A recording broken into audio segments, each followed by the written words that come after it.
Papangalanan na sa Sabado ng El Shaddai at iba pang Catholic organization ang 8 kandidato sa pagkasenador na kanilang i-endorso. May epekto naman kaya ang hakbang na ito sa mga Katoliko? Saksi si Julius Segovia.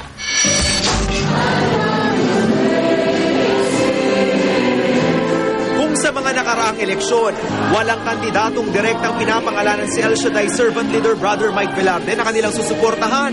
Ngayong midterm election, 8 senatorial candidate daw ang tahasang i-endorso ng Catholic Charismatic Group. Kasama nilang iba pang katolikong grupo sa tinawag nilang White Vote Movement. Nung mga nakaraan, hindi na ako nag-endorse, remember? Bahala na sila, no? Mga sign language lang tayo, ano? O body language. But this time, we will really, I have sought permission from them already. So as far as Israel is concerned, I got a 90% support. Pangunahing konsiderasyon daw sa mga i-endorso ng White Vote Movement ang pagiging pro-family at pro-life ng kandidato. We are concerned about bills that will be presented in the next Congress, which they will announce, such as divorce, same-sex marriage, euthanasia, and abortion.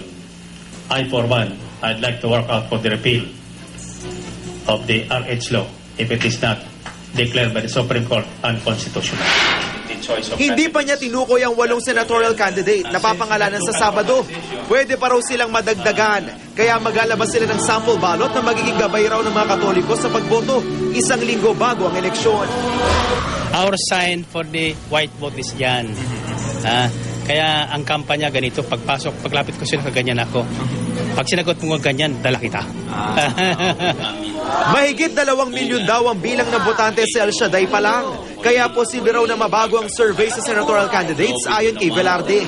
Naglalaro sa 80% hanggang 88% ng mga Pilipino ang Katoliko. Pero batay sa survey ng SWS, 29% lang daw sa mga Katoliko ang nagsabing lubha silang relihiyoso.